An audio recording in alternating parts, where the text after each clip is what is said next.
I'm at the Red House with my dear friend Molly Grace. Hey, we had a sleepover last night. We- We had our first sleepover. Yeah, we've like talked about it for a long time. I know, especially since I moved away. Mhm. I was thinking about that when I was driving here, because I was like, oh man, I've been gone for like a year and a half, and I remember sitting on the porch with you like right before I moved. I think it was like right around then, and I was talking about how much I wanted to prioritize specifically coming back here to visit with you, and I was like, I'm gonna stay at your house when I come to visit. Yeah. And it's been a year and a half now, and this is the first time that I've We finally did it. done it. I know. The impetus for that also being that we both ended up with these Oh, puppies. puppies that are bound to make an appearance on here. Yeah, they're so good. Yeah, we got dogs at the same time. Yeah. Matching dogs. Matching dogs with matching names, and they're over on the couch being sweet. They'll Yeah. make their debut for too long. Well, Marvel's been on camera twice now, Yes, but they're very photogenic. yeah, she hasn't had a co-star. I feel like we've got a what's a dynamic duo? Like a television dynamic duo. I don't know why Regis and Kathleen Lee were the first ones that came up to mind, but I don't think that that's appropriate. Ian and Cal. Oh, yeah, that's better. That's more appropriate. Mine is, I don't know which one mine is. I think mine's Keenan. Yeah, Okay. see that. I can see that. Yeah. The mastermind. Yeah. Yeah. Well, So, how's things been? good. I think this is nice. I was walking in the woods with them while you were getting groceries for eggs, and I was thinking about how I like Durham. I really like being there, and one of the things I like about that area, I should say, is that there are lots of woods walks. There are lots of trails, but they're all very close to towns, and they're sort of part of communities in some ways. I guess with the exception, there are some forests where you can like kind of feel like you're getting lost, but no matter what, you're still very close to everything.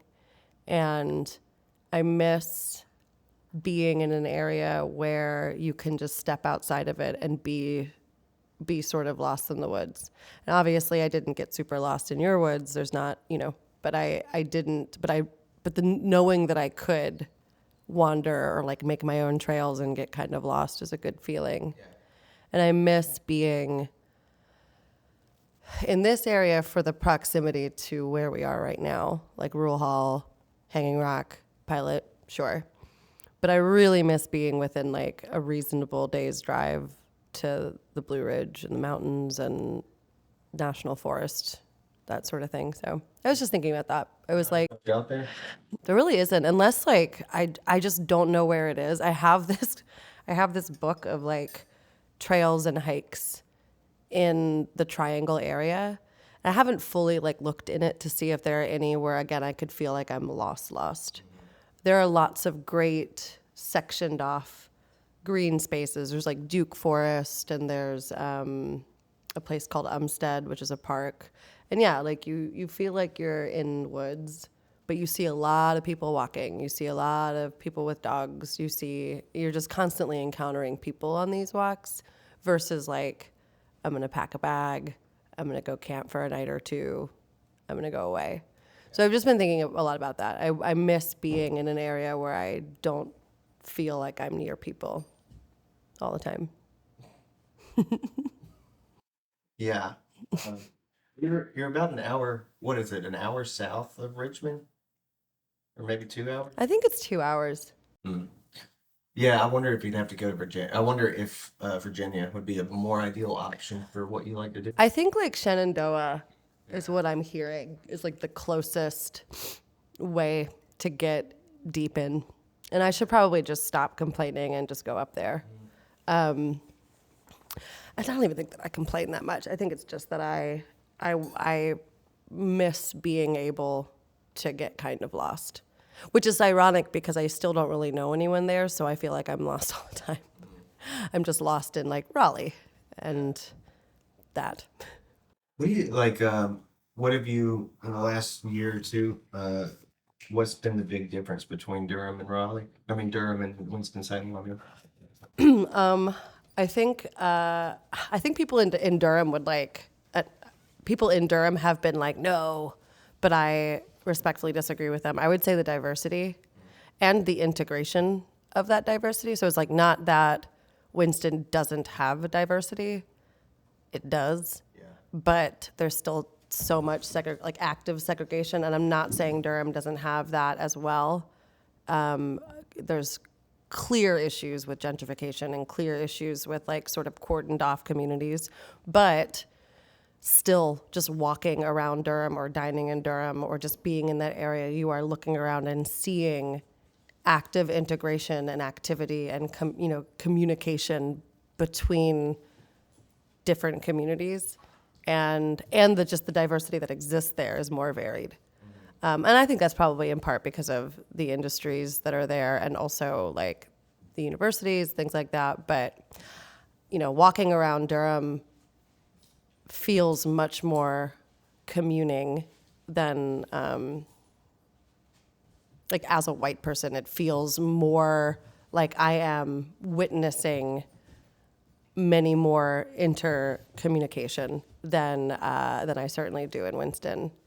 And again, I'm not there long enough to know the inner politics and social sort of representation that is actively happening. And I know that there is a lot of work that still needs to happen. But I appreciate that I am in a city that seems to be actively working for that integration more than Winston.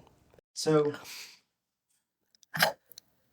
would it be say that, like, I guess what's your set like? Do you feel opportunity wise, artist wise, just person wise, like, do you notice a stark difference in opportunity between your? Yeah, for like creative, that's the other thing I was going to say. For creative opportunities and like more communal creative opportunities, I should say, yes, I feel that. And I think, I love Winston so much, but one of the things that you and I have talked about in the past, the music scene here has been up and down and waning, I think, a lot lately, especially the opportunities for like musicians, especially new musicians, to sort of come and be seen and have a place to go does not seem to even really exist anymore in Winston. And I'm saying that as someone who's been gone for a year and a half, so I don't want to talk about a place that I no longer live in. But I don't know. I mean, in the Triangle, you have multiple different towns and cities, all of which seem to have some sort of actively growing scene. So there's obviously Raleigh, there's obviously Durham, Chapel Hill, Carborough, and then there's also like, Hillsborough is a really great place, which is a small town, sort of just north of Chapel Hill. And those sorts of areas, like they have lots of different types of music happening, lots of different sort of scenes that are intersecting with each other. And I was telling you last night, they have I'm learning that there's like an open mic circuit that works there, and it works for artists. So you've got people who are, not integrated in the scene. There's definitely, I'm sensing that there is sort of like a graduated level, like music scene in all of these places that it's sort of like, I think you have to graduate into or break your way into. But below that, there seems to be more of a communing of, between open mics and other similar opportunities, places where people can go to sort of get their foot in the door, which is what I'm doing actively now. Not super actively, but I'm in the like research and development phase where I'm like, where should I go? There's like there's a spot in my neighborhood called the Huron Stage, where it's this guy who just has a great backyard, and he built a stage and he got a grant from the city, and so once a month he puts on a show and has different artists and they get paid. Yep. I know you know about that. Yep. That's what you're trying to figure out. So this guy Josh did it, and I'm new to knowing that. I got to play last month. And then he had like an open mic scenario, and that led him to asking me to be one of the featured artists in August of this year. Yeah, which is great. And and it's cool. Like he pays the artist like a couple bucks. I think he said like 50 or 60, which is great, just for to show up and it's like, cook out food and whatever. It's fine. and a lot of things like that. To like, there seems to be, I don't know too much yet about the visual art scene. Like I'm trying to also break into that. I started a little venture that's more about making friends than anything else, but it's like a home garage studio workshop community space where people can like come and do creative play. And a lot of that is like I want to find people who are already doing sort of non-definitive visual art in the area, because I find myself not being, I'm not disciplined enough as an artist to like feel like I can call myself an artist at times. But I like that I'm finally exercising creative play for the first time in a few years. And so I'm trying to find individuals who also are just sort of softly engaging in that. And that's been fun. Creative play. So like I saw that you started posting these things like about bad art, something or other. Shitty art. Shitty art. What is I wish I could take credit for that. I can't. There's an Instagram account called Boring Friends. And I believe he's a designer, a digital designer actually, up in Canada somewhere. This guy named Ben. And it was just something that his account, his whatever project that he decided to do. It was like a week-long art challenge. And it was just like people who either are already creatives and artists or people who, aren't. We got a prompt every day. And we had a day to make some shitty art. It didn't have to be good. A lot of it was good. Yeah. A lot of it was pretty good. When I saw your stuff, I was like, the name confused me because it wasn't obviously shitty to me. Thanks. It took skill. I think the idea was that like you don't have necessarily have to have like an output, a final product in mind. That you're releasing yourself while you're making it of any kind of perfectionist standards or like desire for it to look a certain way. And that you maybe would like explore materials that you don't usually use. So again, like you don't feel like you have to have a certain skill level or like output level. So you're like freeing yourself up, which is kind of like lately that's how I've been defining creative play. So like in the workshops that I've been putting on with people, it's similar. I think where that came from, and that's why I started. That somehow like, I don't know how I found the shitty art challenge, but that same like ethos is what I'm trying to bring to Kind House, which is the name of that venture that I'm doing, which is like more like. Do you remember in elementary school art class? When you would like start a new project or a new like unit, and your teacher would like maybe do a demo of what you're going to be working on, but that would be it. And then it would be like, all right, here are the materials, like now you do it. And for that week maybe, or however long, you and your classmates would set about making your own version of whatever the teacher just showed you. But it was more about, it didn't have to be perfect. It didn't really matter. It was just like you were kind of left to do it. Maybe you'd ask the teacher for help, but you were talking to your friends. You're like fucking making the like I remember like making like stuffed animals, but it was like you'd cut out of like 2 pieces of paper and you'd stuff it with like newspaper and then like stitch it like closed with like yarn, like hole punches and then yarn, but you like colored it first. So anyway, like that sort of shit where it's like, it's not good. Like, I guess by like some people's standards, or like paper mache fucking masks or whatever.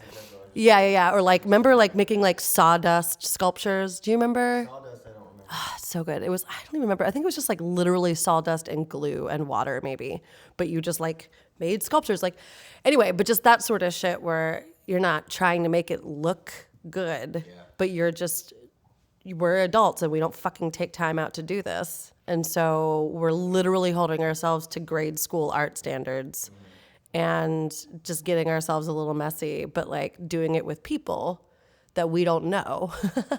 So you're like getting to know each other, chit-chatting, kind of like this, just having conversations that you're not really like scripted anyway. Right.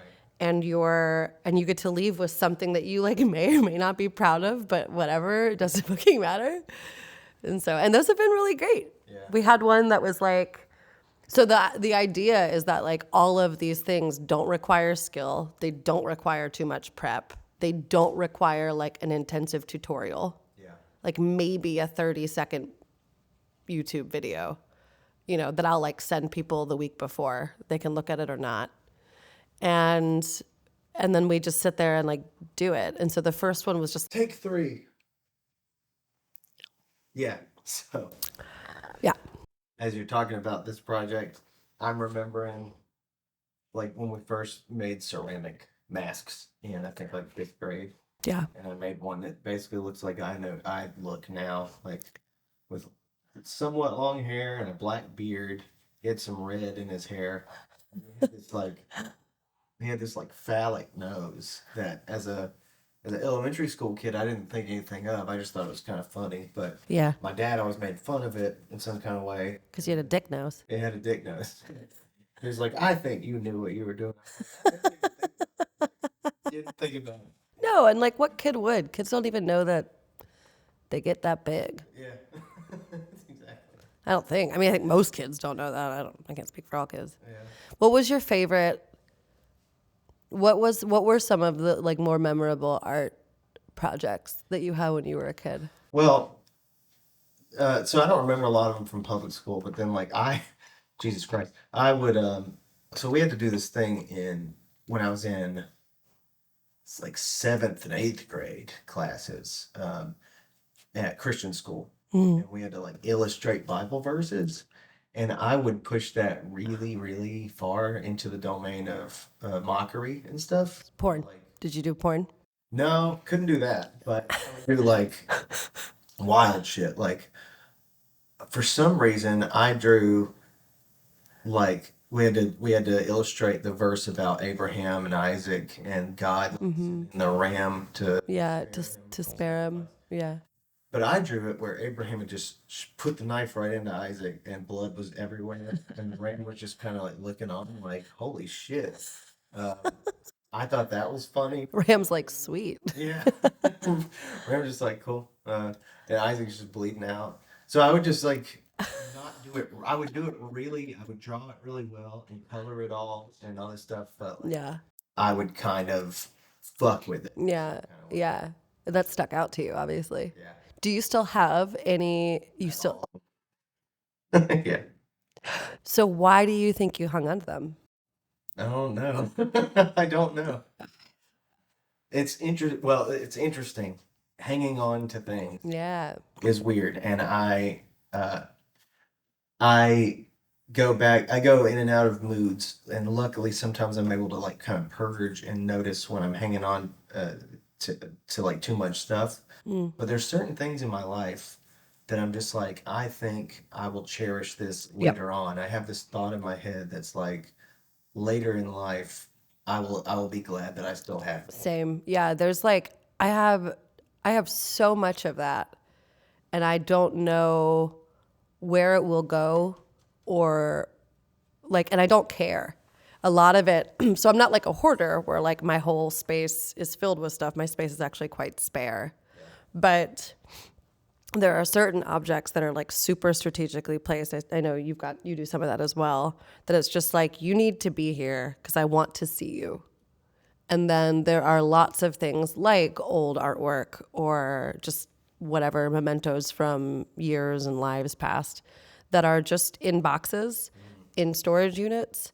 And I have 2 storage units, one in Winston and one in Durham, that both are filled with things, mementos and whatever treasures that I plan to go through one day and figure out some way of like cataloging, but not throwing out. Yeah. Like I don't plan to throw any of it out.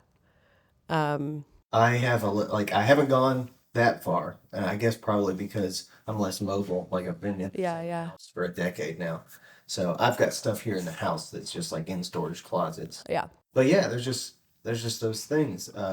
Some of which I was telling you that a friend of mine and we've been doing these lists of things that we keep or whatever. Maybe I won't refer to the list. I'll just try to remember them. But we've been doing lists of like things in our life that matter, things that we take with like 10 things you take with you when you leave, 10 things that are your favorite items or brands or different things. One of those lists was sentimental items and like obviously there's like pictures of things throughout your life. That picture of the cabin, I think, is one of them. I've got a drawing my grandfather did of me playing basketball, like as a basketball player That's in cool. high school, and it's a horrible little drawing, but But you love it. I keep it. Yeah, I just keep it with all my stuff. I've got a little trunk in my room just full of stuff like that. My grandfather's knives and like his arrowheads, different things that are just figure I'll just keep with me as long as I can think to. I think that there's like I have a real deficit of things from grandparents, for instance. I have like one or two like actual pieces that I literally inherited, and not because they gave them to me, but because I was like I had one grandparent who died where I was allowed to go and like I think all the grandchildren were allowed to go and like pick two things. And I didn't really have a relationship with this grandparent, so I just picked the coolest looking thing. And I still have it. It's still cool looking. It's actually the Lord's Prayer in like Latin, I believe, but in this like really cool font and this really cool coloring. I think we got to pause this now too. Okay. I'm going to jump right back into our conversation, but I'm going to reference the fact that we just took a break because of the dogs to say that while we were taking a break just now, we were talking about Coco, the Pixar movie, which I'm going to like link to this notion of like keeping mementos and shit from when we were children. Yeah. Cause like, so one of the reasons that movie fucked me up so much is I think because of my like very, very, very, very, very securely rooted necessity or needing, of course they fight again, needing like to be grounded by sentimental objects and memory and the like notion of legacy and like trying to make some sort of sense of the impermanence of us, of like the people we love, of human beings on this earth, like all of these things. I have such a weird preoccupation with like how temporary I am and how temporary you are and everything is. And so I think it makes sense that I like now think of how throughout my entire life I have kept little scraps, little mementos. Like you just gave me this Valentine and like I will keep this forever now. Like this is now part of the canon of my like stories, you know. And I think like a lot of my stories, I don't tell, like I'm not like you.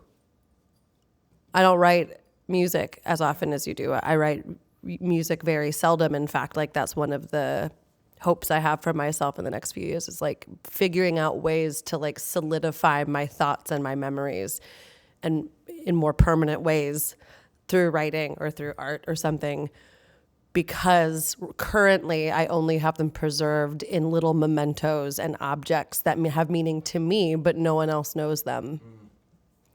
And so when I die, they're gone too. A lot there. Yeah. Music, I think of as very in the family of snapshots and photography and stuff. I remember telling you about, I remember like being, I remember us talking deeply about the whole thing where I don't really edit songs. Yeah. Yeah. And I've been thinking about that this week because I had a conversation with a friend of mine about that. And part of the reason for that is because of this whole snapshot mentality. Like Wanting to preserve what. it's what it was at the time. And like so when I write a song that's meant to be kind of a picture of where I was at this space and time, I don't want to go back into that and try to make that picture any more perfect than it is. Do you have any? I have two questions. One of them is, when did this fascinate? Do you remember when this fascination with mortality or time? Always. Always.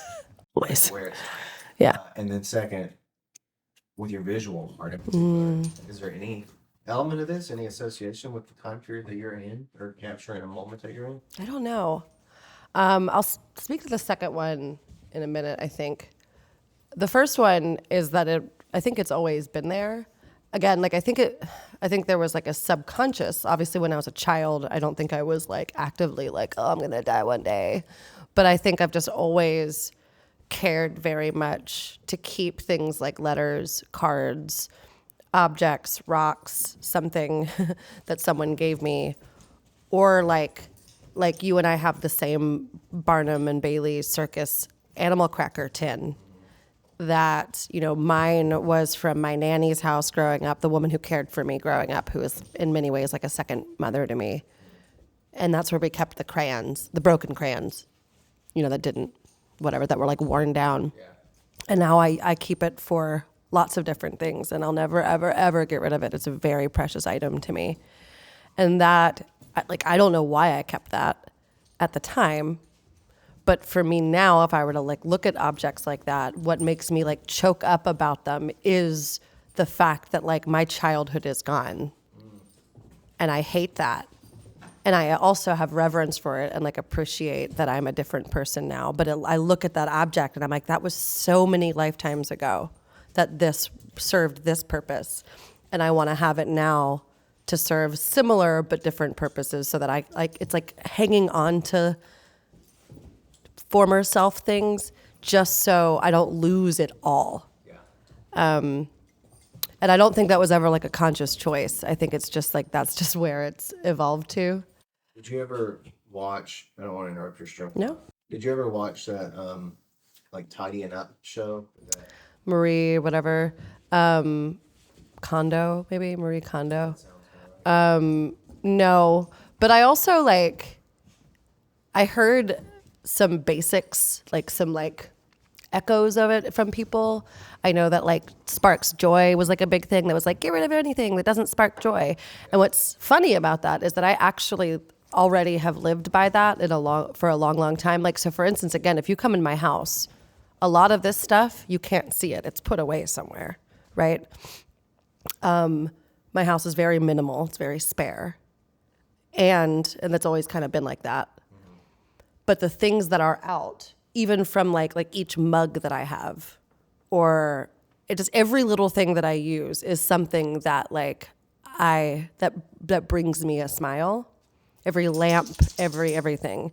I'm not saying everything has a story, like comes from somewhere, but it all comes from a place and a time where, I don't know, to me it just feels really, really reflective of me. And so there was like this old sort of adage that I lived by for a while before this Sparks Joy stuff came out, which was essentially like, if you see it or use it every day, let it be beautiful or meaningful. Yeah.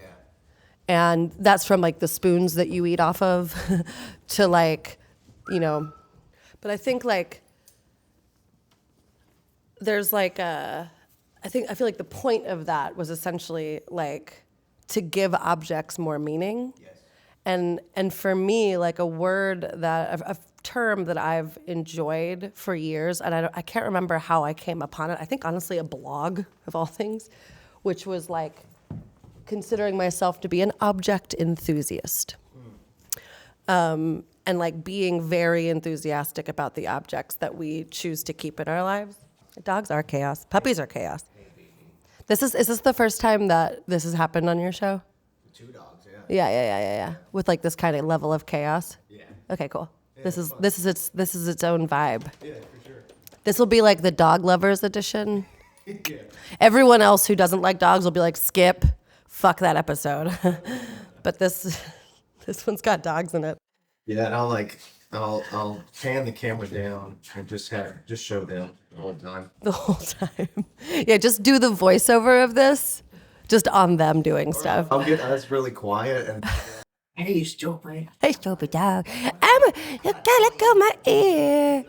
I'm gonna jump on your neck right now and eat at your scruff num num. Let me do it for you. Let me do it for you, Kirby.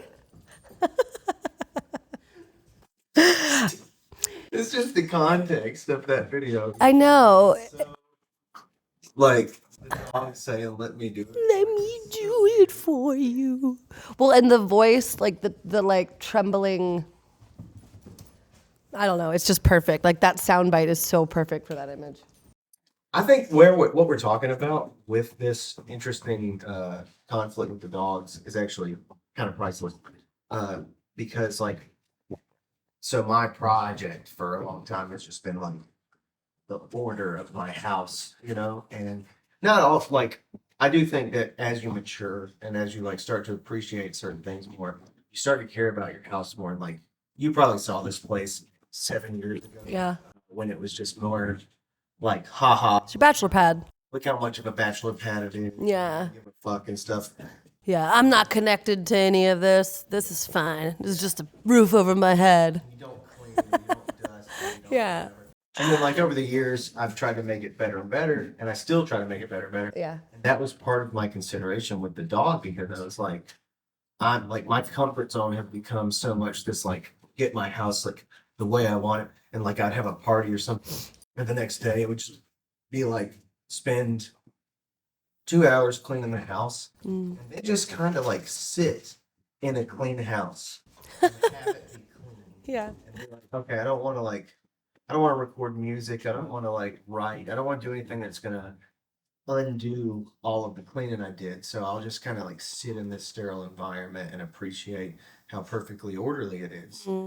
Yeah, if I didn't know that part of the influence against getting a dog was like protecting that orderliness. Yeah. And yeah, then like she comes in and every day it's like, okay, now I've got to clean that. Okay, now she's Yeah. that. Okay, I got to make sure she can't get this. Oh my God, it's so funny that you say this because part of my feelings about getting Marner were like I am the same way. I like order in my house. I like it to be, I'm very anal about like where things go. My son will tell you that it's just like, yeah, there's very little wiggle room for mess.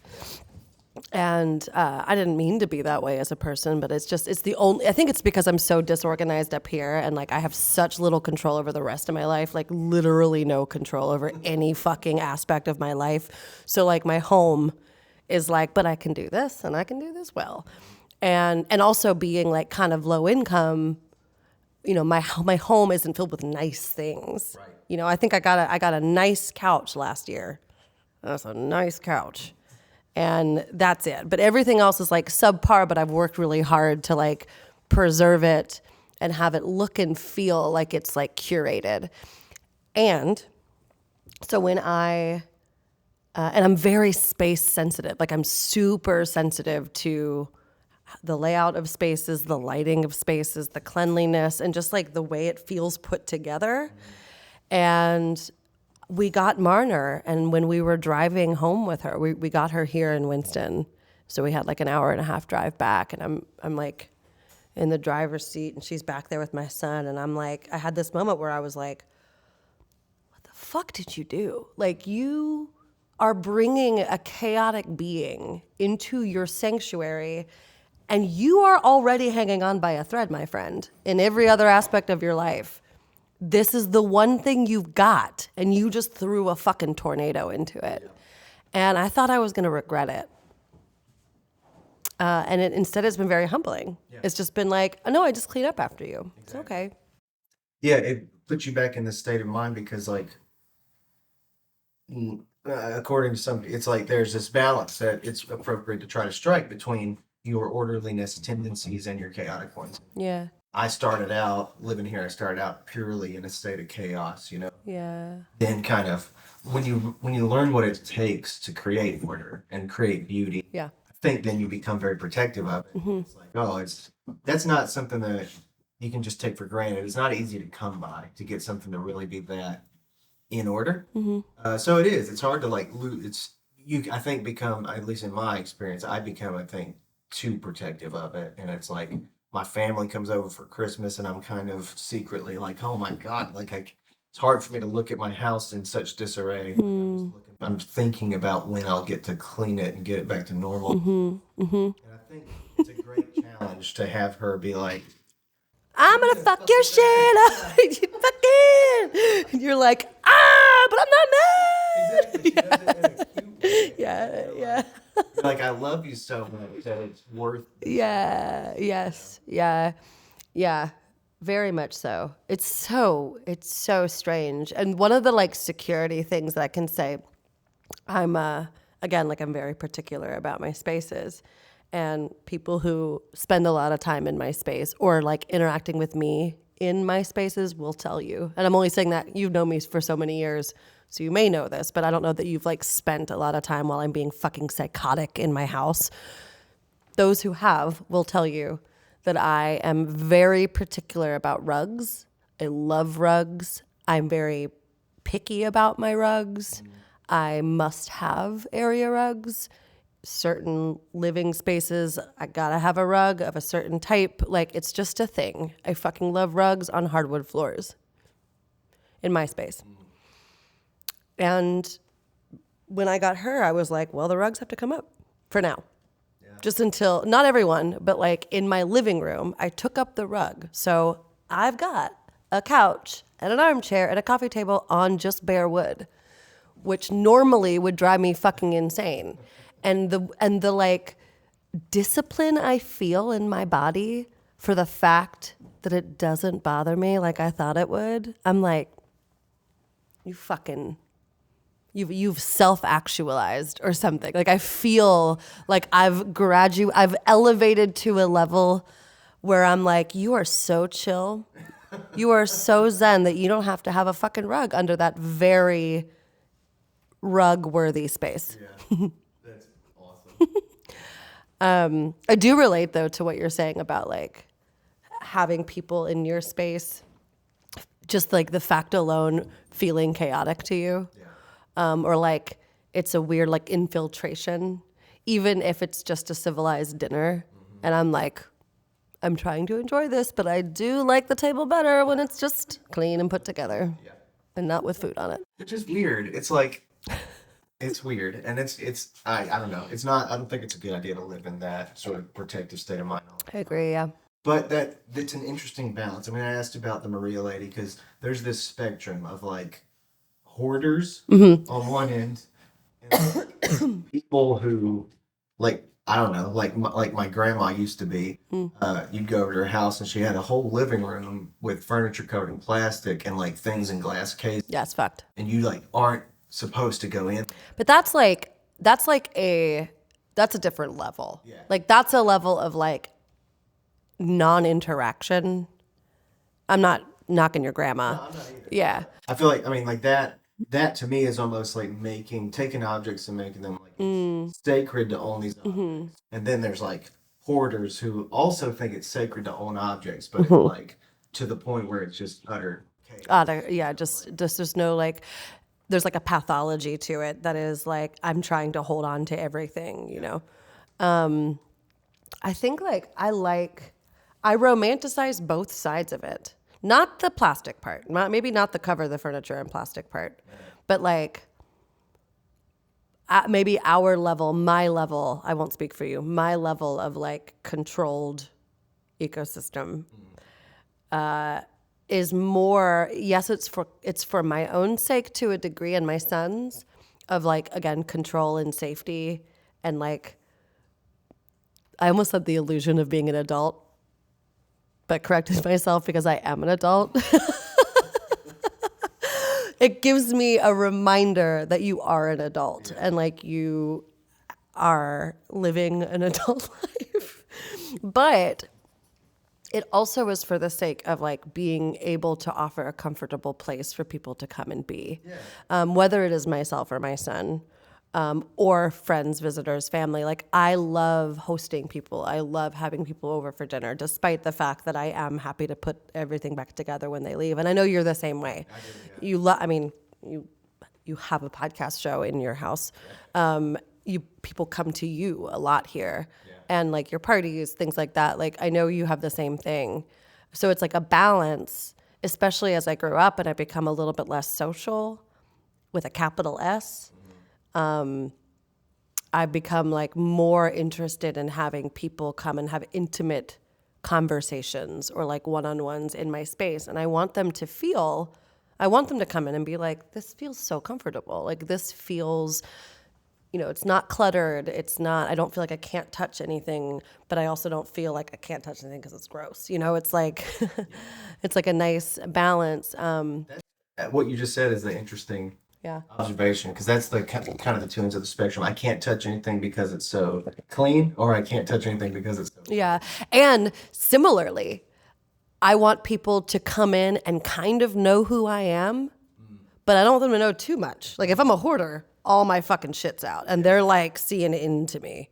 Yeah. They're seeing into me not only because some of the objects are personal and they're just out there, but also they're like seeing into my psyche because they're like, this person is fucking unraveled. That's what they say. Yeah, and same thing, if it's covered in plastic, like they're going to come in and they're going to know me a little more intimately when they leave, but it's because they just saw into a side of me that's like, whoa, But I want people to come in instead and like look around, like in here, and like see the objects that I choose to keep.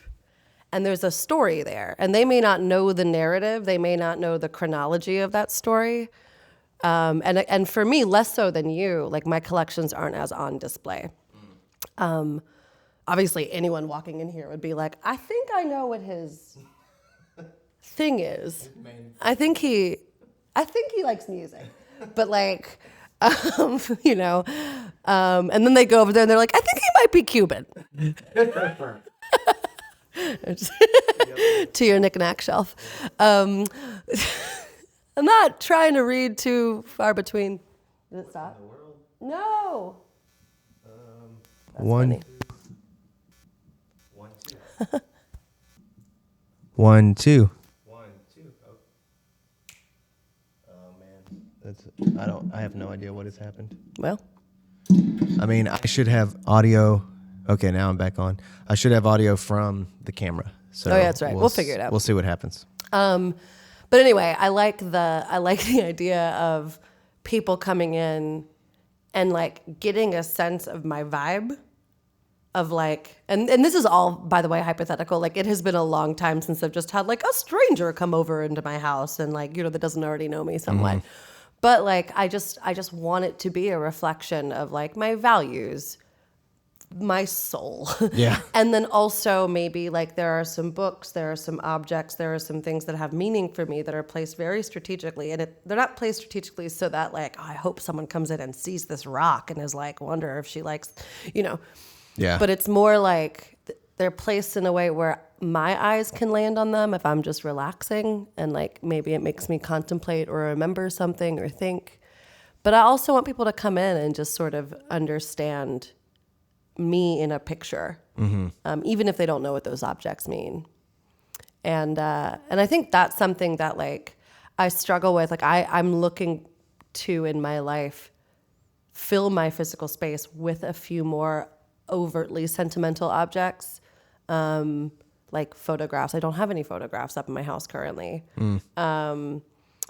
Or notes or like framed letters or things like that, because I do have one friend. She's an interior designer. She lives up in New Hampshire, Sarah. And part of her big thing, whether she's talking about her own dealing with her own spaces, or she's helping clients or friends redesign their spaces, but she was just telling me this recently. She will ask them, like, where are your sentimental objects? Where are letters, cards, photographs, like little things you've held on to since childhood, since, XYZ? Why aren't those things on display? Like, why are they in books or why are they in boxes under beds? Why don't you incorporate them in your decorating? And most people don't, I don't. I do, again, with like certain objects that I found, and like, mugs and cups and plates and like functional things are usually things that to me have a story. But when it comes to like kind of what you're doing with some of the things here, like placing things that are actual little mementos from periods of life, I am interested in like slowly going through my storage units and finding ways of preserving them so that they can be on display in ways that I can like actively engage and remember. Yep. Yeah. I have done a little bit of that. And I'll show you my room while you're here. Yeah, I've we never need to seen your remember room. to do that. But there is some more stuff in there. That is, I still cannot believe that I've never been down to your downstairs. I mean, most people haven't. And, Yeah. like some of my friends that come here all the time, they like one of them. I remember last time he went down there, like I was showing him something, and he was like, "It's like, yeah, I'd never think about what your room looks like. Like it's so weird to see it because I Yeah. never see it, and I see this dude like all the time. But it's just one of them things. It's a kind of, I mean, everybody always does all the socializing up here on the top floor, so it's just kind of off the beaten path down there. Yeah, I'm excited to see it. Yeah. That's like what we should do is after I go down and see it, we should come back here and just record my thoughts Okay. Cool. on your room. We can do that. We can do that. I'll assess your room. So I had some thoughts I was going to ask about. One thought I had was, are you aware of some people like kind of pick an aesthetic or something or a mood, and they'll be like, okay, I'm going to do the whole house this way or do my whole room this way. And some people don't. Like, are you into that kind of thing? Do you approach like the minimalism or the whatever, like a specific name that you pursue with your house? You know, it's so funny. I mentioned my friend Sarah. She asked me years ago, I'd say probably like 6 years ago, 5 years ago, if I could like define her style in one or two words, hers. What would I say? And it immediately came out of my mouth. I said modern nostalgia, because she blends a lot of like vintage and nostalgic objects with some modern shapes and aesthetic pieces and things like that. And I think honestly, mine is kind of the same. I would say like a minimal nostalgia though. Like there really is, because there's a lot of like throwbacks and references to time periods. There's period pieces I like to use. A lot of design periods that I really enjoy that I'll try to like make a nod to, but I really do like things very minimal and put together. And I think again that is because I do feel super chaotic in all of the rest of my life. I don't know that I'll ever get away from some baseline minimalism, but all of the pieces that are there are often old or like influenced by older styles.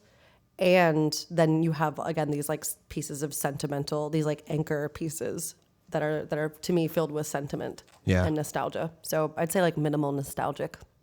Yeah. Yeah. As opposed to like shabby chic or like farmhouse chic or whatever. Yeah. Like, I don't know. What does the word sentiment or sentimental mean to you? Oh my God. Like I think, I was just thinking about this earlier. Anything that evokes a combination of memory and emotion, or just like emotion, actually, just anything that evokes emotion, because it doesn't have to be memory. It can like something can be sent, like a moment with a friend can be filled with sentiment to me, or like I can feel very sentimental about a current friendship that I have, you know? Yeah. So I think anything that just evokes like appreciation or reverence or just like any big emotion, sadness, fear, like nostalgia is one, joy, like all of these things, but just, yeah. I feel like it's cool to pay attention to that word. And I think I relate to that definition. And that word has been meaningful to me in terms of how it relates to music and songwriting. And why is like, it's kind of the difference between describing an emotion versus creating an emotion or something. And I feel like in songwriting, what I became fascinated with around like 2013 or 14 or something was identifying what sentiment a song was dealing with. Because that was like, instead of writing a song that was like, I feel happy, or more realistically, if we're talking about folk and stuff, I feel sort of sad. Sort of sad. If I feel like a little sad, instead of describing that, I think what you can do is kind of paint a picture that creates that feeling for the person experiencing it. I'm glad you're saying that, because I just bookmarked a few seconds ago to ask you this. What do you think has more meaning? Describing an emotion or an emotional situation, or creating it? And is there one more meaningful than the other? I think so. Because I think another way to phrase that second part would be to describe giving someone the experience of the emotion or something. So I think, if I were if I were saying, if I were telling you about a trip to Carowinds and I was describing my experience versus managing to tell you about it in a way that made you feel like you were having the same experience, I think that would be probably a more meaningful way for you to like connect with me on the level of sharing I think experience. it's literally, it's like stoking or stirring empathy in another person. Exactly. It's like Yeah. activating someone's empathetic responses. I'm excited to hear you say this now because when I was a teacher long years ago, I was Yeah. a middle school teacher, as you know, and one of the things that we discussed a lot was the human being's intrinsic ability or inability to choose to engage in empathy. It's not like, yes, it is something that sometimes automatically or becomes an automatic response, but it is something that is like we can actively engage in or disengage in. And one of the things that we would talk about a lot was like the fact that we have this ability to do that. And furthermore, we have the ability to agree to do it when someone else asks us to do it. Yeah. And in particular, I'm thinking of like songwriters, people who write poetry, and people who write literature. A lot of in middle school, in 8th grade, you are supposed to be learning about, and if you're a teacher, supposed to be teaching about author's intent. What is an author trying to get you to think, feel, or do, or understand? And that's a very stupidly, academic or whatever way of saying, like, what are they trying to make you feel? What are they trying to make you experience? And a lot of authors, I think, and I think this is true then for songwriting and poetry writing and any other, and just creation of art as well, where the person creating it is just trying to get the observer or the reader or the listener or whomever to have an emotional parallel Right. with the central character or characters, with the persona of the song, the persona of the poem. If it's a film, it's the characters in the film, But Film is what came to mind for me. Yeah. And for me, like theater, like just anything where you're creating a narrative or you are painting a picture of a scenario that involves emotions. Yeah, I mean, academic might be the right word. There's an art form that some people enjoy that's like the complicated nature of language and really taking that to its furthest ends.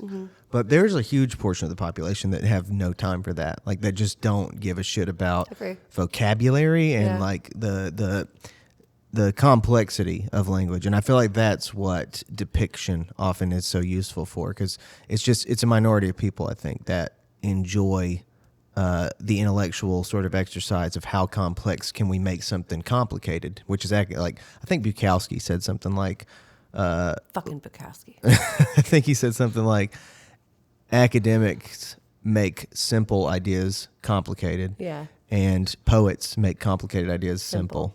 And he's right. Fuck it. And I think that's the idea, right? Yeah. Someone just, you like Bukowski, don't you? I do. Yeah. I don't hate him. I think as a woman, I'm obliged to like at least hate 2/3 of his work. The first 2/3, he could like suck it. Yeah. But he's very skilled though. He's very good with words. Very smart guy. Very, very talented, but fuck him. But then like when he had his like awakening where he wasn't like a misogynist or whatever. I'm not saying he was a misogynist. I'm kind of joking, but like where he wasn't just writing about like fucking women while drunk. Right. And he got a wife and became like thoughtful, and that's not why he became thoughtful, but when he just matured as a person and his work matured as well and became more reflective of his former self, which I fucking love. So like, I'm not saying fuck Bukowski, even though I kind of already did. I retract it. But recently, someone that I know sent me one of his poems, and of course I can't remember the name of it. I could refer to it. We'll put it in the liner notes. But it's this like long poem, I'm sure you know it, of him like reflecting on his former self. And it ends with him like, I think getting up to do an errand or something, and his like wife sleeping in bed. I don't know. It's very long. It's meandering. And I was like reading it the other day, literally like this is 3 days ago. And I had read the poem before when I was younger, and I was rereading it. And so I was kind of like, it was kind of new to me because many years had passed. And I just found myself being like, yeah, this is like effective, but it's so meandering. it's just going in all of these directions to the point where it's becoming self-indulgent and da-da-da-da-da. And so I was wondering if you had insight, not about Bukowski, but just in general about like, when do you think that meandering musings end and a work of art or a work of poetry or a song or something that is worth sharing begins? That's tough. That's I know. tough. My fundamental attitude that I've functioned based on in many ways as an artist is something like all of the experimentation, all of it is worth a shot, and like all of the writing is worth its early stages to try to get to a place where you kind of are finer and you're like, like everybody, all writers, it seems, starts out on this wide road that's like, I say everything and I say anything. And then like it just narrows over time until you like say what you really want to say and what your real experience is or something. And I like, as vague and whatever hippie-ish as this might sound, maybe the question you asked is something like, where is the line between like this point where it's all just, it's everything and it's all encompassing, or it's wasteful versus where it's like really fine tuned. And I guess I would say, I don't think there's actually a clear line. I think like, depending on the context and the person and the time period and everything, sometimes it's that like, okay, here's another way to say what I'm saying. Lana Del Rey is an artist that I really like. The more refined she gets into her space, the more clear she is, I think, about who she is. But what I love was those amateurish first two albums where there was no clarity. There was no like sense to what she was kind of doing. Focused on it wasn't focused. Yeah. It was kind of like she was trying everything out, and it was like very independent. And it gives the context, to her being in focus and more fine tuned, So I think all of it matters. But, I agree. But some art obviously is just like some use of language is self indulgent and is like a show off thing, And it's not for me to judge that, but sometimes I get the sense, whether I'm just like talking to someone or reading someone, that it's like, this is just a showcase of your vocabulary more so than it is like a point that you're trying to make. I think I'm having a major life epiphany right now. Really? I'm like shifting uncomfortably because I'm like, oh, fuck. This is like, okay, I figured something out.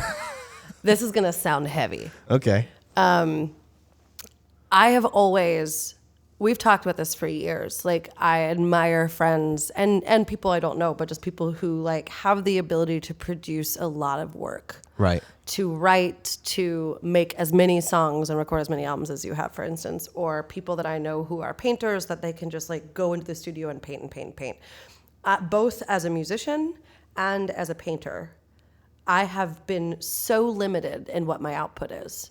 I've written 5 songs in all of the years I've been playing music, 5 finished songs, and 5 been playing since I was 14. 5. I'm 36. That's fucking bananas. And paintings. I have quite a bit more paintings than that. But there's still pretty, the subject matter is all within a pretty contained scope. And whenever I start to like push out of that, I find myself like kind of shutting down. And for fucking years. And this is why I have struggled to call myself a musician or to call myself a painter. Because though I exercise both, I'm not creating content at the degree to which I think, and I'm not saying this is actually true, but to where I think I deserve the label of being an artist in either category. So that's been like a struggle for me for all of these years. It's been this inner struggle. Anytime I sit down with my guitars at home, I'll be like, I'm gonna fucking write a song, and I'll have my book out, and I'm like, I'm gonna fucking do this, and I'll get a little started, then I get frustrated, and I shut down the whole operation. It's done. Same thing with painting. I'll go out to paint, and every so often I can execute a few paintings, but that's in a rare season where I'm just really feeling it. And it's been really, really hurting me. And I think I just figured out that this is going to sound sad. Okay. But it's not. Kind of sad. Okay. Okay, kind of sad. Already sad. No. I think I just don't believe that anyone wants to hear what I have to say. Or that I just don't have anything. I don't have anything worth hearing. Yep. Which I know is not true. And I know that probably just sounds like basic, like go to therapy. Okay, you're fine. But like, it's not that. It's just that like we're talking about like story. We're talking about like rambling and meandering and people just like wanting to say everything. And it's not that I don't have anything to say, but I think like somewhere in my life, I was told the message enough times that I'm not interesting or that I don't have much value to add into a conversation. That like even journaling, like even just pontificating, the only real pontificating I really do is out loud in conversation with people. That's not Right. true. I do it in my head, but like I don't write. Like when we were having breakfast and you're like, oh, I was just having these, we were talking about faith, and you just run over and get this like notebook that just has your musings on faith written on it. And this is one of the things I've always loved and respected about you is I'm like, man, Tyler not only like sits in his little fucking red house and thinks about shit, but you like write shit down. I do. It's a And you'll be like, I'm going to channel this into like a fucking essay. I'm going to write a fucking article. I'm going to fucking write 452 songs tomorrow. Like, I'm going to do all of this. And I'm just like, that's great. I've gotten, like, I can't think of anything to write. And I think it's this like bred in me idea that like you just, like, who would want to hear it? And I think that is where I'm like, oh, that's what you need to get over. And I'm not, entirely sure how to do it now that my like dirty laundry is, all over here. But like, I think that that's it. Yeah. Well, this is not uncommon, I feel like. And I remember when I used to feel this way, and it was like in my early 20s is writing songs, I kind of went through similar thoughts as that. And I don't remember where I heard it exactly, but it may have been the Rilke person. I don't know if this is from Letters to a Young Poet or where it might be from. I kind of suspect maybe it is. Anyway, at some point along the way, I heard someone say something to the effect that has always stuck with me, that has always been my justification that made it all make sense, which was that when I think about the people that I like what I think art seems to be in some way is like the study of humans, of human life and human humanity. And I heard somebody say at some point, the study of one single human life is the study of all humanity. And that, to me, was like, that's what I'm doing. I write these songs and I write the things that I write. And I am invested in the subject of my own life because it's one of many lives that matter to try to understand our species more or whatever. So my experiences are, like they're equal to fucking Obama's or fucking like people like Bob Dylan's experiences. Like, sure, he was in a time period that we retrospectively look at and say it was important, but like we're in one of those right now. We like sure are. Later people will think that these conversations and these Are you works talking about matter. the 20s? The 20s. The roaring 20s. Are you talking about the roaring 2020s? The snoring 20s. Snoring 20s? Yes. Cool. I think it matters. And I think that the things that you create in your life, will matter to more than just you. So. No, and I think I do agree with that. I think on a cerebral level, that's sort of like always been my thought as well, to a degree. Not in those words. That was very well put. Thank you, Rilke. Yeah, I think. Yeah. Or like Rumi or whomever. I don't know. Rumi would be better. Yeah. But I think like, I think it's like, and it's not even a complex. It's not even like, oh, I have a complex, so I can't. It's just like sometimes I start writing and I'm like, other people have just done it better. And I just, that's the part where I'm like, no, it's just different. Yeah. You just need to do it differently. Well, there's a songwriter I like. I think I've actually told this story before on here. Maybe I have. If so, sorry to the 4 people that listen to every episode. But like this songwriter I like, Noah Gunderson, wrote this pathetic song when he was like in his early 20s called "Selfish Art," and it was all like, why do we write these things? Like, we make selfish art. And And then we were talking about Father John. Like Father John had this song on his first album. We were talking about Father John like when you and I went hiking. Yeah, I yeah. think. So he had this song that was sort of like, isn't it perplexing that we make all these things and we bitch about fossil fuel, but we don't talk about how much oil it takes to like make make paintings or Yeah. make albums Yeah. or ship records around the country. Yeah.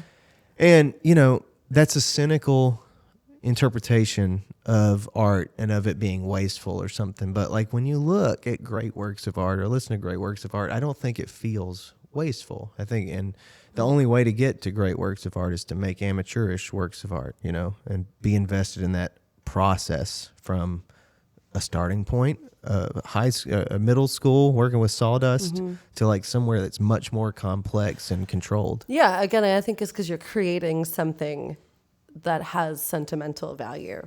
So like it's beyond an object, right? It has with it, if you're talking about a song or a story or, a painting even, you're talking about like a message and a visual or an emotion that will stick ideally across generations and span all time and whatever. Yeah. Or not, but like just, even if it just spans your generation, your time here. Your life even. Your life.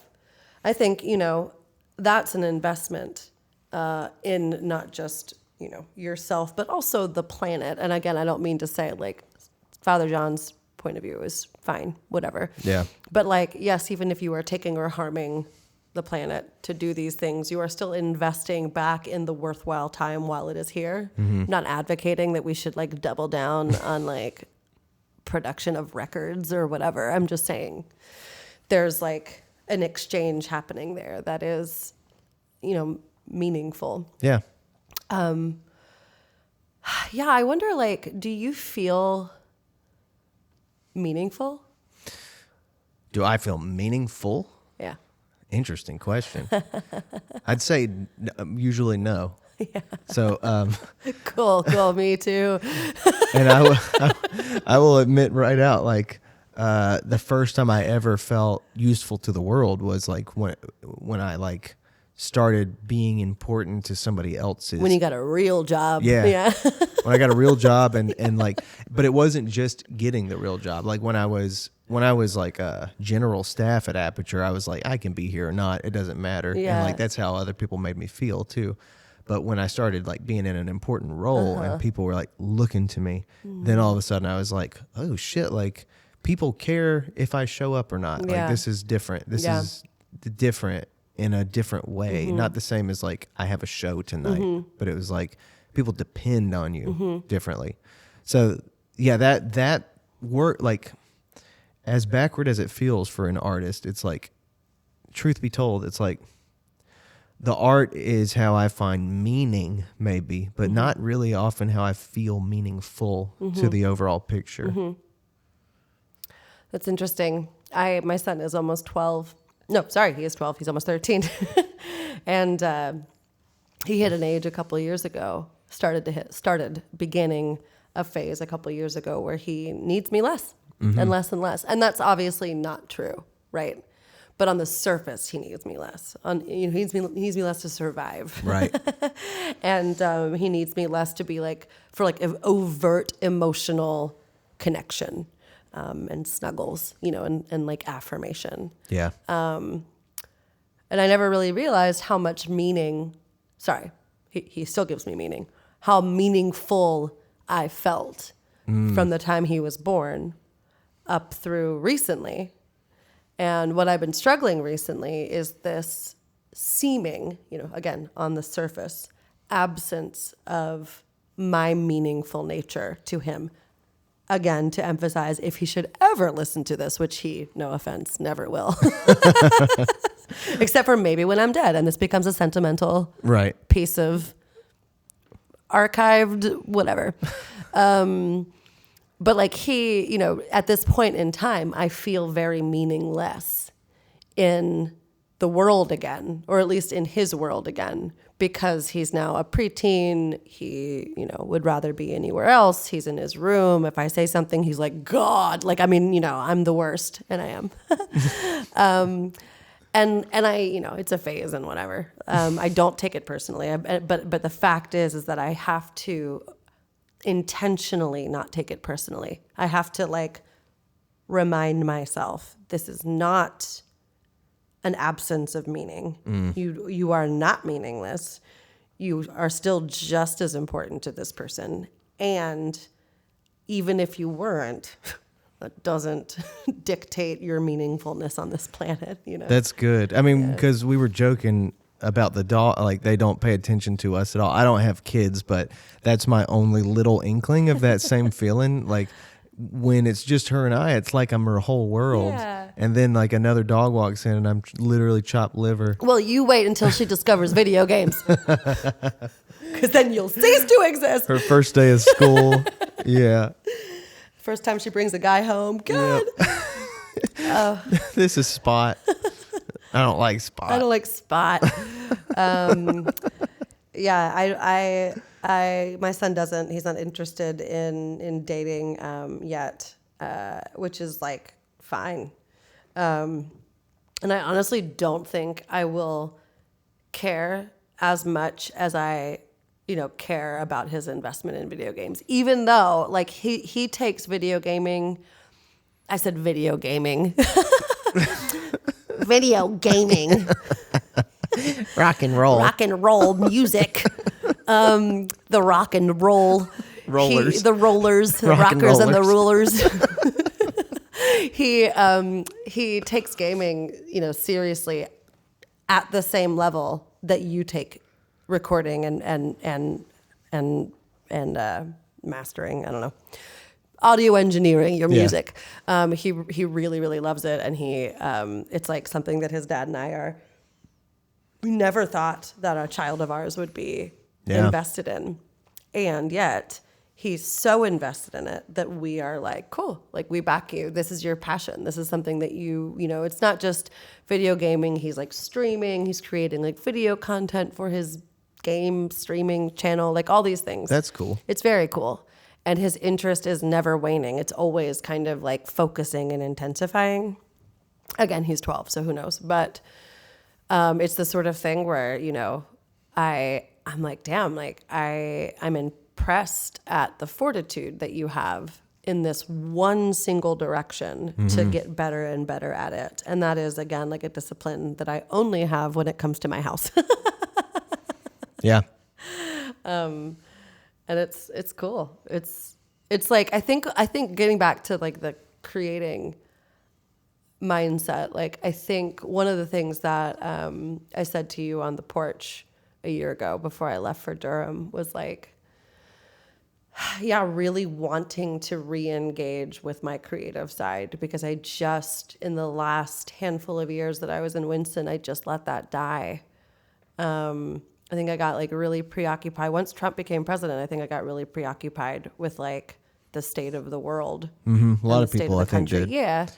And I just, and like the state of communities and like just in general, just got very, very only engaged in that. And I think, and I still am, but I really want to remove myself a bit again and like maybe take that same energy and put it back into music. And I don't mean writing or making political art. Yeah. No, I'm the opposite, actually. I'm really glad you said that. I think that, like, I don't think I've spelled this out exactly, but the part of the reason that I started this thing, the Red House thing, was that not only did I think a lot of people get totally like demonically possessed, not like in a normal way, but I think like a lot of people lost their whole identity in politics over like since 2016. And I think for a time that's, you're free to do that or whatever. Not you, but anyone who did. Yeah. And now I feel like we're in a time where it's like it's important that we step away from that and go toward artistic expression, like individual expression, because that, what we all did, I did it too, honestly. Yeah. And what we all did was like become part of this collective that's like, this is how we matter, is through this alignment with this fight between like a culture war or something. Yeah. But now it's like, I believe that we've trained ourselves in a pretty negative way where all we're doing is like through social media and through Yes. our day, we're like rewarding each other for engaging in that. We're not actually rewarding each other for any creative action, like creative Yeah. individual action. Yeah. So part of the reason Red House exists is to remind people like you're better, you're more, your humanity as a creator and as an artist is more valuable in some ways than like your existence as a supporter of X political party, you know? And I think it's the right time for us to all, like as a community, start to get more in touch with just the individual nature of being an artist. Yeah, and I think like that's the other thing too, is that depoliticizing also like certain human experiences, which they're in the Venn diagram. There is some crossover where some of that ends up going toward, you know, comments or a necessity of changing policy or whatever. But like the experiences that certain people have on the individual level, the emotion or the sentiment behind certain actions or inactions is, to me at this time, a very valuable way to, you know, work toward change, is to like think about the experiences that some humans have, and instead of just only considering political or social action, how to like humanize and as a human find ways of exploring that without an end in mind Yeah. and without an end goal. Not that sounds like almost like a cop out, but like, I don't think so. yeah, I know. Well, what you're talking about, another way to say that is an agenda. Like, Yeah. without an agenda. Like, let's see where it takes us. Let's see what conversations it leads to. Let's see what doors that opens. Let's see, like, you know, you write this song or you collaborate on something with somebody, or you write this painting, I said, you make this painting, or you, whatever the fuck it is. You write a novel, you go to a reading, even, and again, not even like making work, but like consuming other people's content is also what I'm thinking of too. Like, I think I've restarted reading The Artist's Way. I don't know if have you ever read it? I don't think I've read that. And I'm rereading it, and this time I'm working through it with like the workbook, and it's actually been great. And but one of the things that she talks about in this book, and that the workbook sort of challenges you to do, is to like, as in equal measure, not just working on your own ways of creatively exploring yourself and your thoughts, but seeking out others who are doing the same. Mm-hmm. So making time to go to art exhibitions that are opening, not just in big museums that everyone knows, but like seeking out, you know, people who are creating work, and seeking out the why. Why are they creating? What are they trying to say? Yeah. Going to readings, going to poetry readings, going to book readings, going to lectures, going to other places to see what are the thoughts that are, you know, being created out of people's minds, going to shows, obviously, going to open mics, whatever.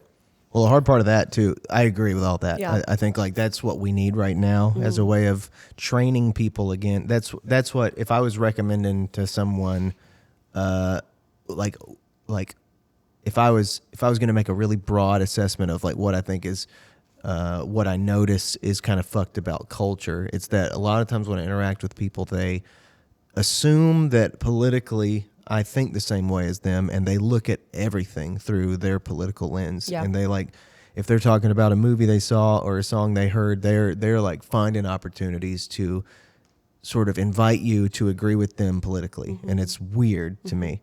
And so I would be like, fucking make sure you're not doing that, because I think that's the product of what we've become over the last 6 years or something. And like fucking become the other thing. Like become the type person that has something individual to say. And what I've noticed is that it's very hard, because in the arts, there's a lot of reinforcing political ideas. same narratives, The same narratives. I've noticed that in stand-up comedy and in like self-help material and meditation. These are three domains where there's truly non-political speech going on. And so I'm gravitating to that quite a bit. But I have found that music and film in many ways are just totally infiltrated by that same pathology. Yeah. It's just like hard to get away from. Yeah, I agree with you. It's funny. I think that's like actually some of the reasons why I disengage a lot from like pop culture right now. And again, it's not because I don't align with some of those ideologies, obviously. And like, I mean, I'm not like, in some ways very encouraged by there being, sort of demarcations of some progress that I believe to be in a good direction. But still, I'm exhausted.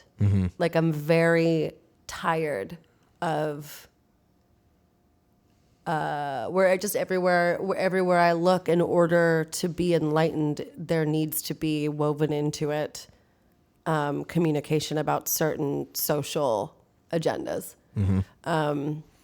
Absolutely. And it doesn't mean that they're not important agendas, but it does mean that sometimes I just want to hear something sentimental. I just want to hear something. And again, I don't mean like mushy gushy, but like I want to hear someone tell their story. I want to hear someone talk about the country their family's from. I want to hear someone sing a song about their grandmother being from Cuba.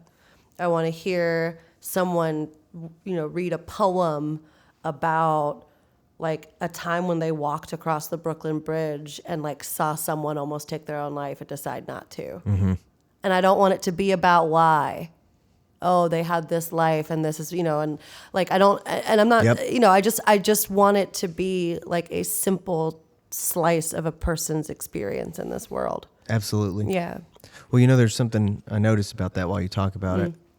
That everything you're describing seems to be how I would interpret something like the appropriate attachment to the past. And I actually think that's a huge part of what we're lacking in culture. Also talking about what you were just talking about, like people are so fixated on this idea of we have to like claim the domain of the future for ourselves. We have to dictate what the future will consist of and look like, and in different ways. And I think like in a major way in politics, people are fighting over how to even define the past. And part of that fight is, do we define the past through a positive lens or a negative lens? And one thing that I think is necessary is to know that there are some aspects of the past that have to be defined positively. And every piece of art and every life lived so far and everything we've kind of accomplished that makes our life easy now is a part of the past. It's a part of like generations of time that have been invested in sort of like nothing but the concept of we have to survive. Well, like the future depends on this or whatever. And that's why you and I are sitting here, and I think for those people who are so fixated on controlling what the future might consist of, I think I notice sometimes that I think that's kind of what they lack, what it feels like they lack. Regardless of that piece, I think that appreciating sentiment in many ways is kind of like staying appropriately attached to the past. I think I agree with you on that. I think like understanding, I think part of that maybe also is that, people don't culturally, socially, don't like to discuss struggle and like bad things that happened as opportunities, as like being nuanced instances of, from the shit also comes the lotus sort of thing. Like this thing happened and it's fucking really bad and lots of bad things occurred because of it, but it led to XYZ. Or there are stories of hope within this bad thing that happened. Yeah. So we can still say this is a bad thing that happened in history, but let's also look at the light. A friend of mine was just talking the other day. I had never heard this expression before, but he was like asking me about my day. And he was like, what was the rose, the thorn, and the sky flower? Do you know this? No. I'd never heard of this. And so if this person is listening to this, like, cool, because this is a great new insight that I'm going to like take with me everywhere. But it was essentially like, of your day, what was the rose, what was the thorn, and what was the sky flower? The sky flower is something surprising that like you didn't expect to encounter. And I would challenge to say, like, is that not a helpful way of looking at like many, if not all, things that have happened in the past? And also ways that we like talk about the past. Is it not helpful to talk about it? This is rhetorical. Is it not helpful, or is it helpful to talk about like, okay, these are the good parts of this This is the bad parts of this. And here are the things that are surprising. Weighing these things, how do we want to, like, basically, what is bad about it and what good can it lead to? Yeah. And do we need to just erase it? No. Instead, how can we like make the struggle something positive? How can we understand, even if there is no silver lining that we can really see, what is the growth that individuals who had to go through this, what is the resilience they were able to take from it? What did that bring to them, even if it's trauma? What does that trauma bring with it? Yeah. That is something to be cherished. That is something to be grateful for. Not grateful that the bad thing happened, but because it happened, and Yep. because there's no other reality, it had to happen, because that's what happened. That's what happened. What can you hold? What flowers can you grow out of that cactus, sort of thing? Sorry, I just hurt my tooth. I think that also makes me think of, a rather touchy subject. That, like so many subjects, I'm not saying all things apply to this. There are some things that very much deserve a trigger warning because they are very violent, or they are, something that really could like trigger an actual panic response in somebody. So I'm not saying all trigger warnings, but we have become a culture that has become so quick to require trigger warnings on any sort of content.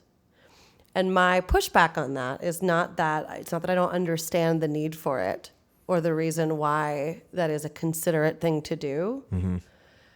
But it's more that, like, again, with sentiment being the definition that I like was holding on to, which is that like something that evokes an emotion. I don't necessarily think that that's a bad thing. And I think in the spirit of resilience, especially when you've gone through something and you've come out on the other side of it, that's something to be proud of. Yeah. I think if you are seeing on the internet or something other people going through that, and it isn't helpful to be like, I don't want to see that. That reminds me of this thing that I went through. I don't want to see it. Like, no, that's someone else going through what you went through. Yeah.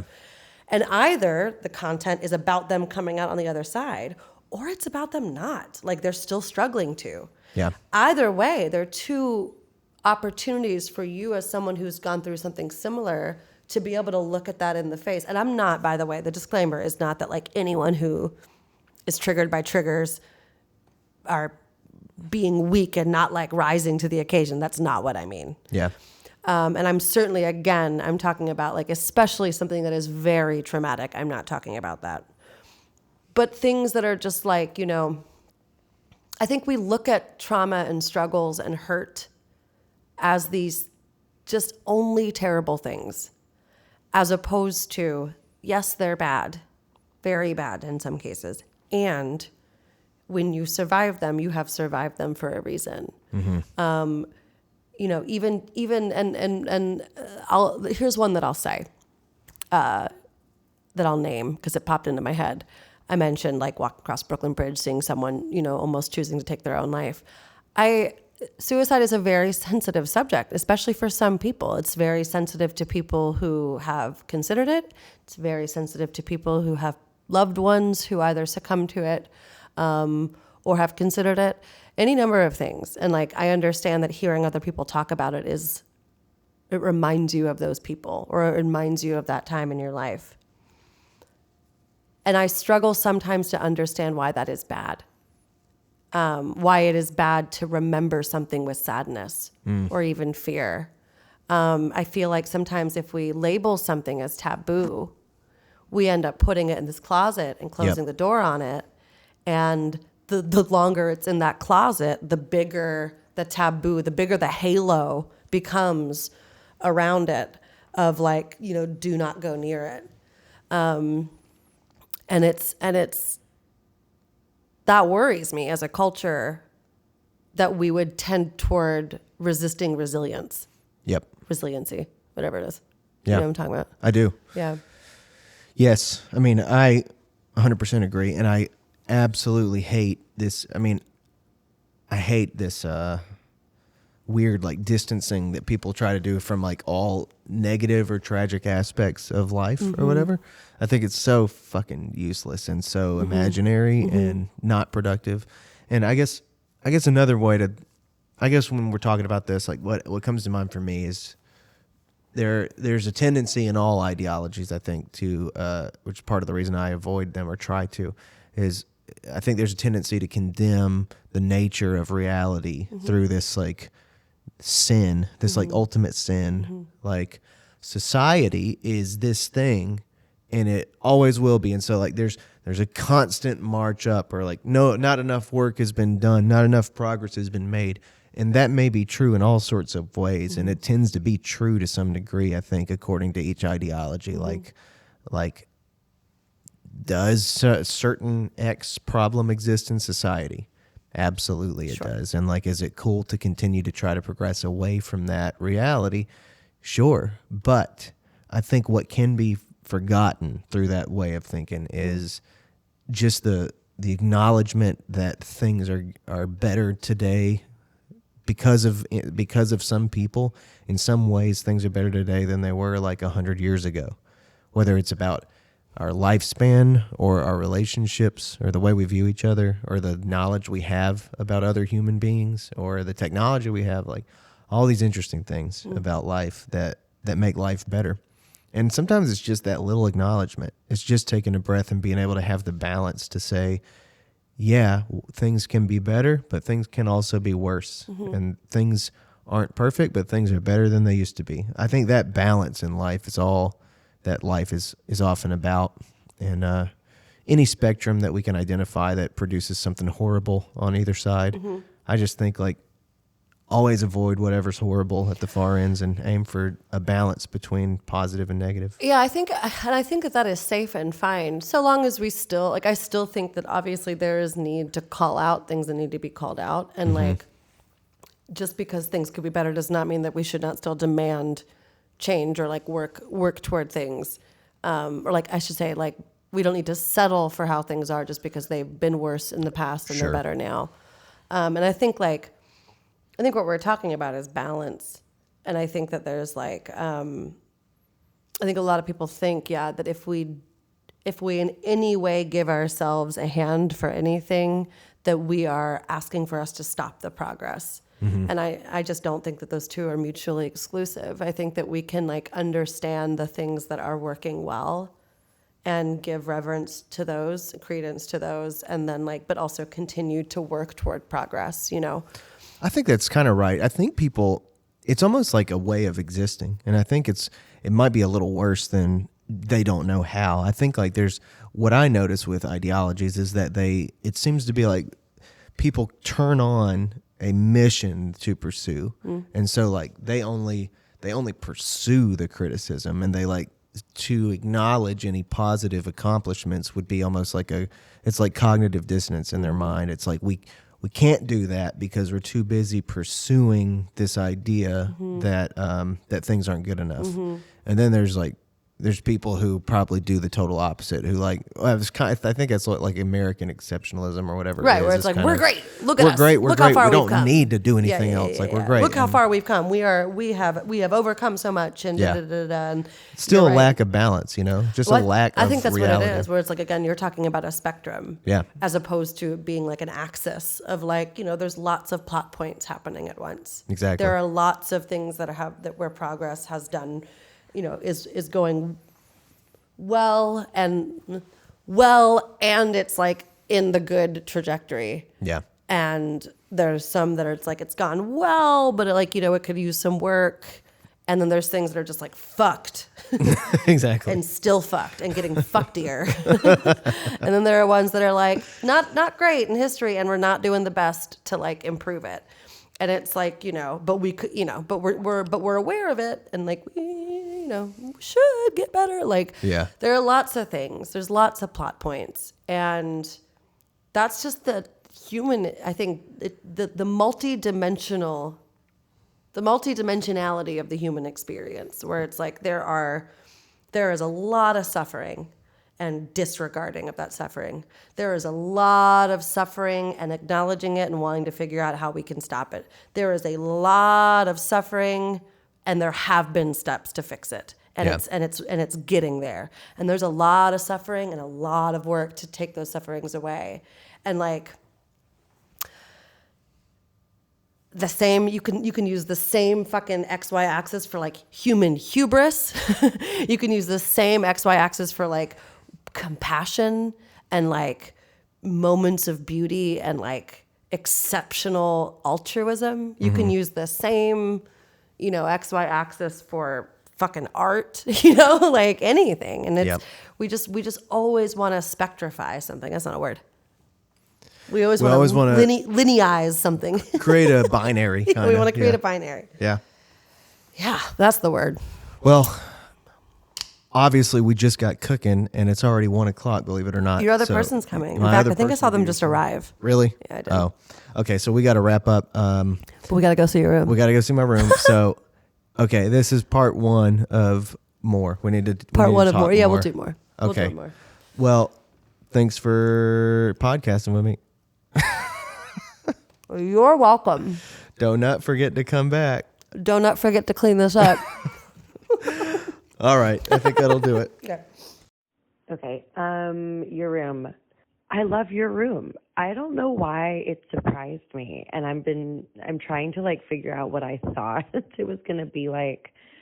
I don't know what I thought it was going to be like, and I don't know why I'm like surprised to see it the way that it was, but it's like similar to upstairs. You have these relics, these little tiny artifacts, books, lots of books, lots of just little mementos sort of sprinkled around here and there, framed photos of your family. I wasn't surprised about that.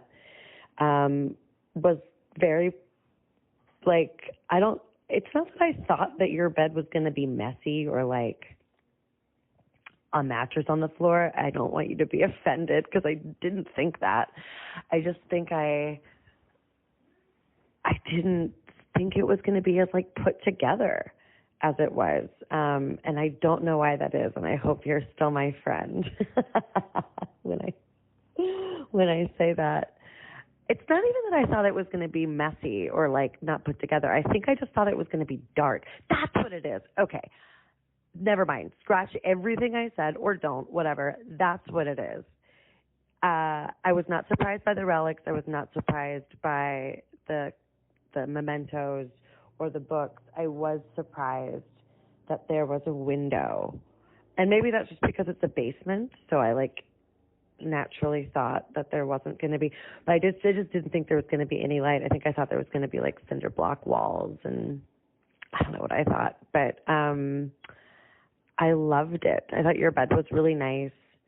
I thought the personal touches, it was just very Tyler. It was very like Americana, which is like what the rest of your house is like, but trying to remember. Oh, yeah, and you showed me that beautiful knife. That was a beautiful knife. Does this help? I did say that I thought there was going to be a giant American flag hanging over your bed or like on the ceiling for some reason. And then I realized that the reason I thought that is because there is an American flag hanging on the wall, but it's in your stairwell headed downstairs to your room. So that's why I thought that. I love your room. Love your house. Love you.